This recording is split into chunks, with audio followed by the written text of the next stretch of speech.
Байрамше веќе подолго време живее надвор на улиците во Шутка, но нејзините маки се зголеми откако пред извесен период ја пресекле ногата поради гангрена. Таа вели дека порано беше сместена во домот за бездомни лица во Чичино село, но таму била тепана и немала нормални услови за живеење и си заминала од домот.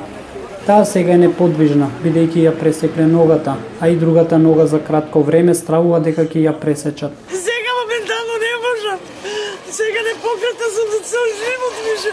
Ногите ми се сечени, едната нога е сечена, сега со другата не знам што ќе биде. А с која и она е забрзана. Со тешка здравствена состојба цела зима живее надвор на улица. Жителите на Шутка побара од надлежните да и се најде соодветно сместување. Граѓаните истакнаа дека ако набрзо не и се најде сместување, најверојатно ќе почине.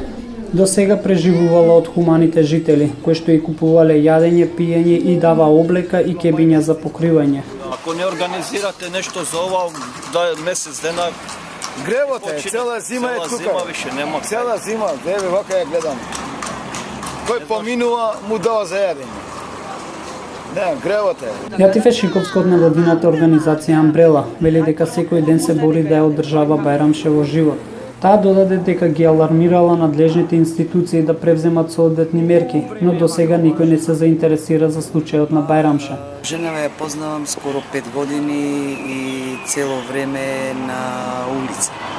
Додека можеше да се движи, немаше некаков си проблем, меѓутоа како престана да се движи веќе е проблем. Јас се обидов да ги алармирам надлежните институции, преди се Министерството за труд и социјална политика, за да оваа жена биде згрижена. После мојата интервенција, Байрамша беше згрижена во Чичино село, меѓутоа за жал таму нема услови за неја, бидејќи она скоро едната нога, прстите се паднати, значи има на двете нозе гангрена и не е во можност повеќе сама да се грижи за себе. Она што јас можам да го направам за незе, значи често ја носам на преврски во градската клиника, меѓутоа за жал повторно ја враќам во Шиторизари, повторно на улица Спие.